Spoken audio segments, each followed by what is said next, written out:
everybody, and welcome to my YouTube channel. The name of this YouTube channel is 12 Reasons, and I'm your host Maureen Cherono. Before I start today's video, I would like to invite you, please subscribe to this channel.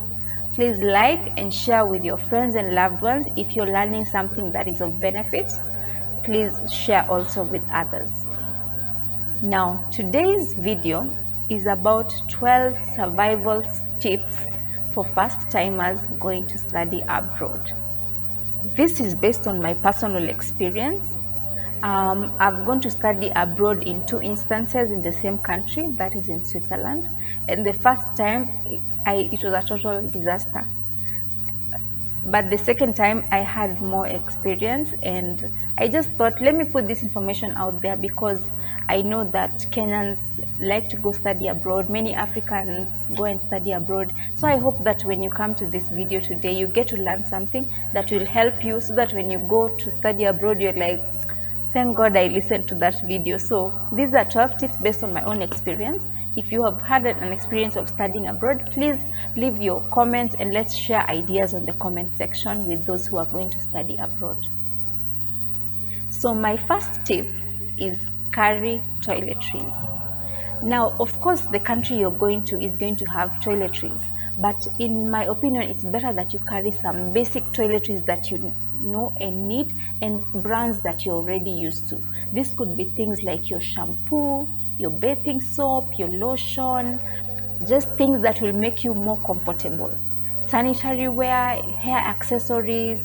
I recommend that you get a few brands and carry them with you before you find out where the shops are, how much they cost, where if you're an African, where you can get African products, because it's not usually obvious that you'll find such a shop in your locality that you're going to study abroad. So carry a few items that will keep you going for a few weeks, so that you can just be able to survive and be as comfortable as possible. For ladies, I recommend, if you can, carry 1 or 2 wigs. Carry a blow dryer if you can, so that you can be able to do your hair or have your friends do your hair once you're there, because one thing you'll notice is that doing African hair abroad is pretty expensive, and there are very few people that do it. So try to get some hair accessories from home. That will save you a lot of money. Now, on to the second tip. The second tip I have is for those who are on medication. I recommend that as much as possible, try to carry your prescribed medication with you, as long as you know you'll take them before the expiry date. That is my recommendation, because you do not know if this country you're going to is going to have that medication, or how long it will take for you to actually be able to find it.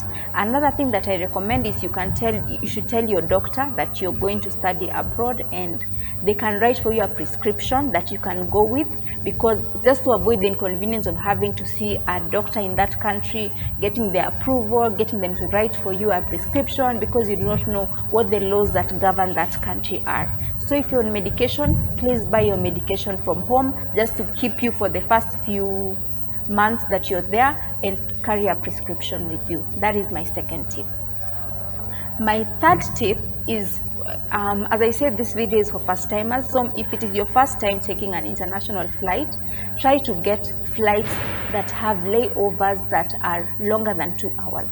A layover is the time between 2 connecting flights. Let's say you're landing in a country, you'll be there for some time, then you'll take a connecting flight to the next country. So try to make sure this is at least 2 hours or more. Why am I recommending this? Is because maybe your arrival flight will be late, then you will experience some delay, and then the airport could be so huge that by the time you get to the gate you're supposed to get your connecting flight to, it could even be an hour, depending on just the logistics of trying to navigate through the airport, find out where you are, where you need to be, talk to this person and that person.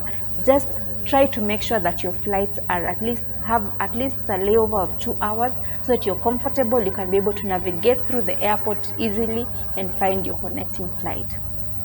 The fourth tip that I have is regarding to clothing. My personal opinion is that as much as you can, for normal clothing, try to get as much clothing as you can from your home country. Of course, I know that we have fashion sensitive people out there who want to go and buy in the new country, but just try to get your basics, your basic clothing that is necessary for you from your home country. This will save you some cost, because if you're going to a country abroad, just that it will be more expensive to buy clothing than in your home country. Okay, this I recommend this for normal clothing. But now regarding the season specific clothing, like a winter coat, like snowshoes, those ones you can go and buy them over there. You don't need to buy them beforehand. But if you're going over winter, maybe you'll need to carry a warm jacket, so that you do not, when you land at the airport, you do not freeze, and you're able to just navigate or survive a few days before you can be able to trace where the shops are and be able to buy the season sensitive clothing.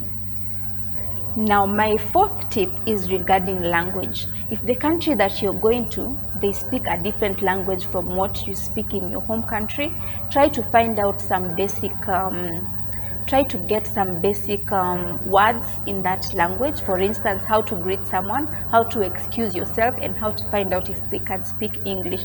This will really help you, because it will allow you to approach someone in a respectful manner and be able to find out if they speak English. And then if they are not able to assist you, they'll at least point you in a direction where you can be able to get assistance, because you've approached them in a respectful manner, and they'll be really impressed to see you trying to learn their language.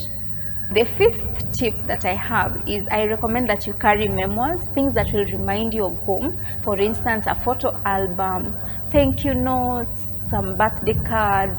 It just depends on who you are. Be a teddy bear, it could be just things that will remind you of home and help you to know that you have your family back home, you have your friends back home, everyone is wishing you all the best, and hopefully it will just give you the energy and the motivation to do what you've gone to do there, which is to study. So carry memoirs from home, so that when you're home, so you can just look back and be like, I'm happy that I'm here and I'm going to make it. The seventh tip that I have for you is that register with the embassy of your home country, so that they know that you are in the country and they know how to reach you. They can be able to invite you for events from your home country. For example, Kenyan events, celebrations, Jamhuri Day. If they're having a community of Kenyans meeting, they'll be able to invite you for your home country events. So register. It's important that you register with the embassy of your home country once you arrive. Now, the eighth tip that I have for you is, try to study a bit of the culture of the country that you're going to. This will help you try to find out some do's and don'ts, what they consider rude, what they consider to be polite behavior, and conduct yourself accordingly, so that you're able to win them over and be socially acceptable while you're there. For instance, my personal example is, I went to Switzerland, and in Switzerland, it's a taboo to actually ask someone how much they earn. So that is a no-no. And something else that was interesting about Switzerland is that they greet someone with 3 kisses on the cheek. So if you're not used to this, you can be very shocked. Yeah, so just try to find out some interesting cultural things about the country you're going to, and this will help you blend in. The 9th tip that I have for you is concerning gadgets. Now, this is based on my own personal experience. I would recommend that as much as possible, if you can, get a laptop from your home country, because chances are you'll have a larger variety and it will be cheaper. You can get one within your budget than going outside, and then you find that the laptops are probably more pricey than you expected, and then now this will put you at a bit of an inconvenience. And also, as much as possible, try to get a phone from your home country, as long as it's a new phone or not a very old phone, because it might refuse to accept some applications that you might need to use for school, or you might need to use for just as you're going about your duties. So try to get gadgets from your home country, and then you can go and use them over there. The 10th tip that I have for you is to try and get some pre-flight instructions that you need to follow before you get into that country.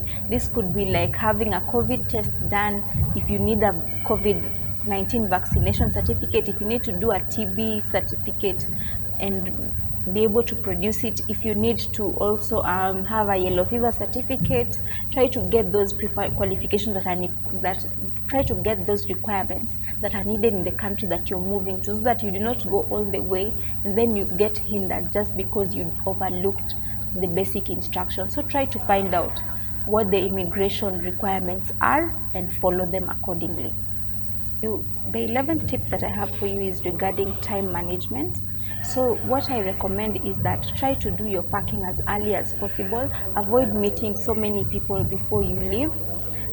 If you can talk to them on the phone, try to do that, but try to manage your time. I recommend that you should have packed at least a day before the day of your departure. This will save you a lot of stress and a lot of forgetfulness. Then you can also keep a list of what you've not done yet, and this can be of help to you in regard to time management.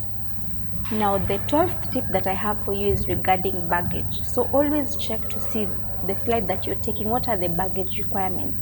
If you need to have 2 bags that are a certain size, make sure that you check and you comply with the weight requirements, or else you'll be the person at the airport who has to open their luggage and start removing things from one bag, moving them to the other bag. So try to make sure that you check the baggage requirements and that you follow them accordingly.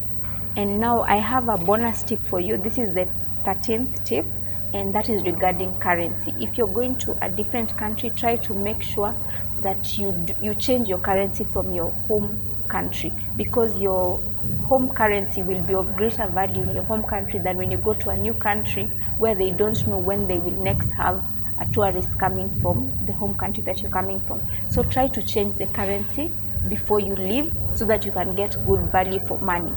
This is an additional tip for those who are going to hotel schools. I recommend that if you can, as much as possible, especially if you're from Kenya, try to get the long-sleeved white shirts from school outfitters, or you can get from a thrift store, as long as they are good quality, and black and white trousers and black shoes. Those ones are not weather sensitive, so you just need to get them good quality. Get at least 5 of them, and this will be able to help you so you don't have to do your laundry in the middle of the week. So once you do this will be of benefit to you. So this concludes my video for today, which is 12 survival tips for first timers going to study abroad. So I hope you've learned something, and for those who've gone to study abroad, please leave something in the comment section so that we can share knowledge together, and I hope to see you on my next video. Bye.